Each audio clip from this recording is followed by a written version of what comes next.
You will not believe what happened to me today.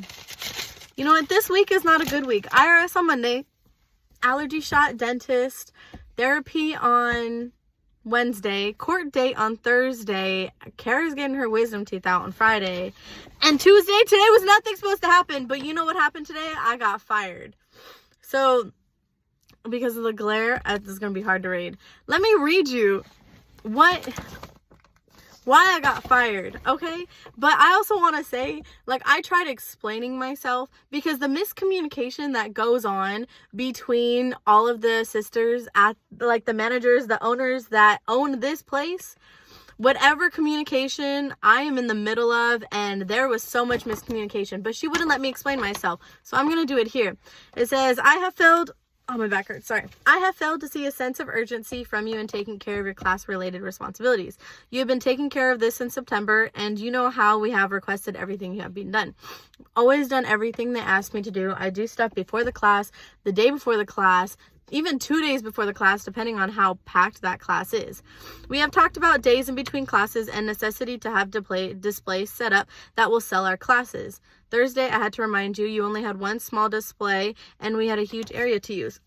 Because we had classes on Saturday. And so Friday, I didn't put anything up because we were dealing with shipment and all of this other stuff. And so I have like 4 tables that have displays of all of the classes, but she wanted me to put every single art project for all of the classes on the entire table. And I thought the displays were fine because I even asked her, like, can I put an extra table out for this? And she said yes. So I don't understand that, because technically on Wednesday or Thursday, when you reminded me, I had that extra table. I had 4 tables set up. I don't know why you needed another 12 feet. So that happened. I was going to do it that morning when I asked you to make sure the classroom was set up before. I don't remember that. To be honest, I don't, because I'll set up the classes the day before, or if the class is at 4 p.m. the next day, I'll set it up in the morning so that I can help customers and do that, because one of the owners gets mad that I don't do stuff on the floor because I'm doing class stuff, and then she gets mad when I'm doing floor stuff when I'm supposed to be doing class stuff. So their communication, horrible. I've also been told when you were asked about looking for Ella supplies on our 217 class, you responded with, I don't know, Cheryl keeps changing things. This is the thing that I was trying to explain to her, by the way, because on that date, people were trying to look for their paste paper projects that they finished, and it takes a day to dry, and they come after that day to pick up their stuff. 2 of the cashiers didn't know where it was, and I was like, oh, well, it was underneath the paper table because the teacher stuff got moved to the back warehouse, and so it was in the sink. Like last semester when we had these classes, it was in the sink, but we don't have that sink anymore. And so that's where that happened. And then so one of the sisters came up to me and was like, well, do you need to have like a 5-minute showtime to show everyone? And I was like, well, we can. I was like, Cheryl and I moved, like, and I mentioned Cheryl's name, and she was like, don't mention Cheryl in this. And I was like, okay, I'm sorry. So Tracy got mad that I said her name, and I know like they're going through some stuff because someone has passed, but that doesn't mean that whatever miscommunication they're having, they need to put it on me. So we were talking about where the paste paper was because no one knew where it was, and I was trying to explain to Tracy that we moved to the teacher stuff. The easels are in this area. The teacher's artwork is in this area because Cheryl didn't want it on the floor anymore. And so, you know what? I'm just name dropping at this point. And so we decided I was going to tell them all that. And Tracy was like, no. And she yelled at me on the floor. It got silent in the store. And so she made me go to the paper mache area and was like, you're in charge of this area. You need to do this. First step, put the brushes away. Second step, paper mache. That's it. And then walked away. And it says, Max, I do not go into the area where the bins of the class supplies are kept. That is your area. Correct. The teacher stuff is in that area, which you told me to put. You always say that you know where the supplies are. I do. I also have not changed anything about our classes other than postponing a gouache class because she was out of town. We also changed spring camp updates. We also added a class, changed the date for another class, and then if thing gets canceled or whatever, she doesn't necessarily tell me. I just find out because the paperwork's not in there.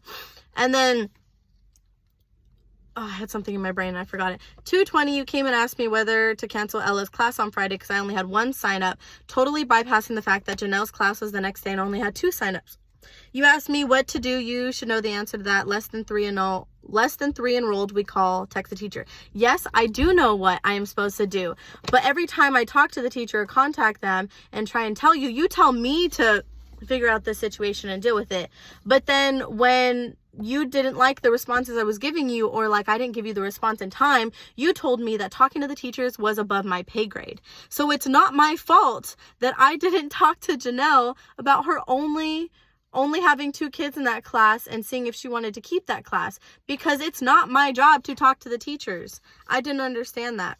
And then when talking about classes are almost full, you confused LK's decoupage with another class. Yes, we did. And I don't know why she's bringing this up, because you, me, and another cashier were talking about this and was like, oh, like the cashier told me this, that was both of our mistakes. So I don't see why you would fire me over that and the other stuff. You are here to set up for classes to assist the teacher if there are more than 8. Technically, I didn't know that until about a month or so ago, when one of the teachers was like, there's 12 students in my class, I need help. And because Cheryl wouldn't hire help, I was supposed to help, and I didn't know that. And then we discussed it, and then I was like, oh, like I'm allowed to help now because you told me I'm not supposed to be near the classroom once the class starts.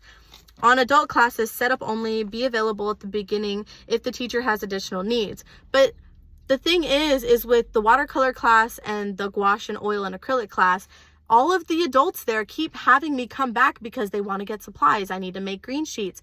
And every time I come back to that table to do the green sheets and to provide for the guests there, you always tell me you're not supposed to be at the table. But they keep asking me to. I can't tell the customers, no, you can't get mad at me for going back to the classroom, because they're like, Max, I need you to get this for me. Max, I want to buy all of these supplies. Can you give me a green sheet? That is why I keep going back to the classroom table. That is my responsibility, or so I've been told. But apparently, doing that is apparently a conversation, and I'm distracting the students. And the only time that I sit at the table with the kids is because the class is over and the parent still hasn't come for their kids. I'm going to make sure that that parent comes. You have been told you need to focus, and by now you should have all this down. And then there's like bullet points of like extra stuff, and I'm going to go over that because one of them is a little homophobic.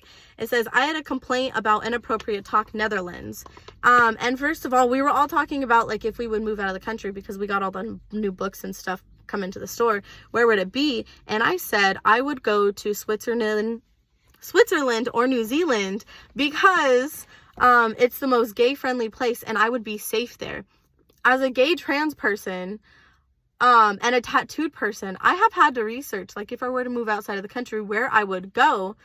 This is where I would go. And I was saying that because it's the most gay friendly place. Apparently that's inappropriate talk. And while we're on that topic, let's talk about the fact that I had a shirt that had a wolf on it, and he was the wolf's on the back, and the front was like a cute little logo, and on the back it said New Year, same queer. And I wasn't allowed to wear that shirt because it might upset some of our older generation customers. Yet some employees here can wear low top shirts, they can wear shorts. One of the dudes can wear a naked lady on the back of his shirt, but I can't wear something that's gay. Okay. Things you are asked to do, you delegate.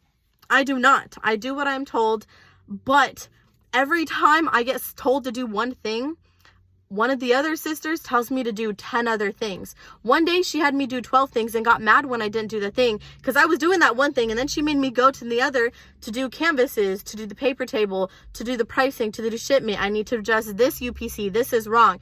And I was like, okay, I'm trying to do all these things, and I had to ask for help because I was the only person that was getting all this stuff, and it's not my fault. A random lady right there. Pricing issues.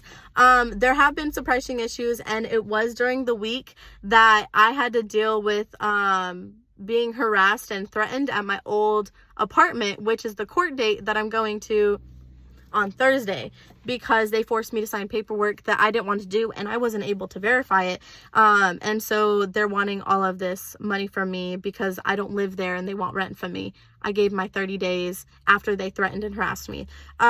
So there was some pricing issues during that week, Everyone does pricing issues, yet none of the guys get talked to at this job. None of the other girls get talked to at this job. It's just me and another coworker that we get the most shit because of homophobic and racism. That's all I'm going to say. One person. It only takes one person to recover the tables, the chairs, set up. And what I don't understand is she told me to ask for help if I need to. I ask for help if it's towards the end of the day, because I've had to ask for help when the class ends at 4:30 and we close at 5, and I have to set up for the next class the next morning because that starts at 10, but we get there at 9:30. So I have to ask for help because of this. So I'm sorry that I asked for help because I am one person and I can't set up this. 2, 3, 4, 5, 6, 7, 8. There are 8 tables that I have to take the paper off, recover, also talk to customers at the time being. But if I get someone else to help the customers, then I get in trouble because I'm not helping them. I don't understand it. The amount of chit-chatting, oh, that was so weird, which keeps coworkers from doing their jobs, give impressions on ignoring customers.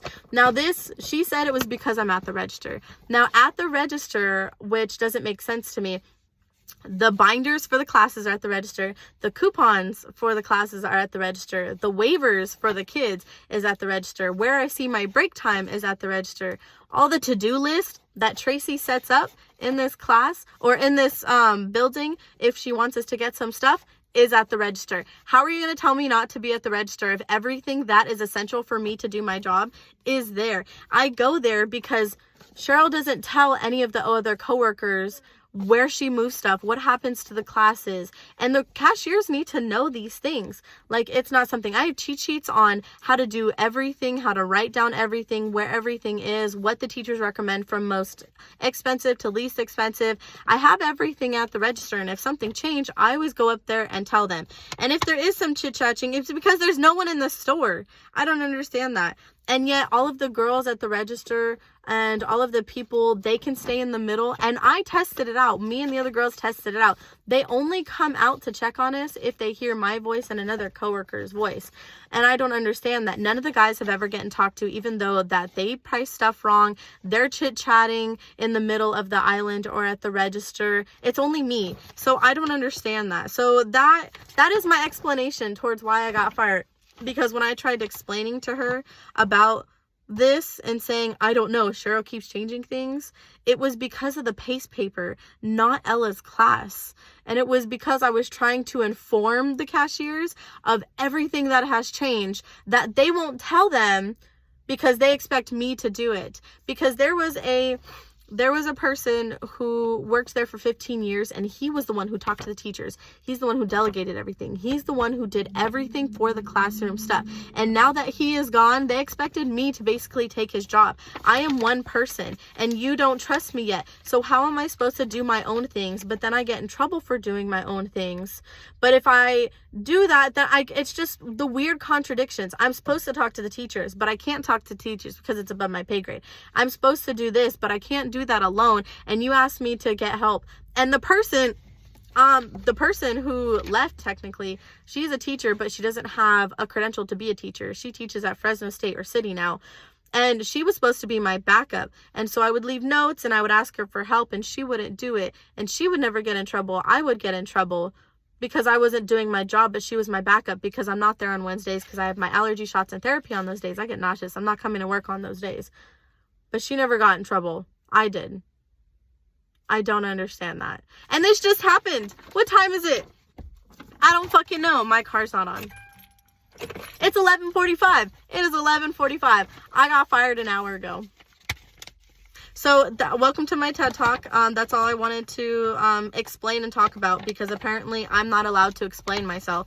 And they want a yes ma'am, no ma'am person. I am not that person. You have to give me details. If you want me to do something, I'm doing it. If you don't want me to do something, I'm not doing it. But don't come for me and tell me that I'm not doing my job when you specifically said I'm not allowed to do these things anymore, and now you want me to do them. I don't understand it. And the miscommunication between the two sisters, whatever they have going on, they need to fix it. Because you're losing me, and 2 other people are going to be leaving this year, in a few months, actually. One has already told me and planned. And the other one is only there a few times a week because they want a part-time job. We all can't stand this job. and you just got rid of you.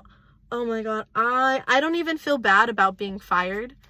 I feel bad that the people who are now working there have to take over my responsibilities. And I have given them details on where everything's at and what to do and stuff like that. But that's just gonna be a whole lot of worse. Anyway, I hope you have a good day. Thanks for coming to my TED Talk. That was really long.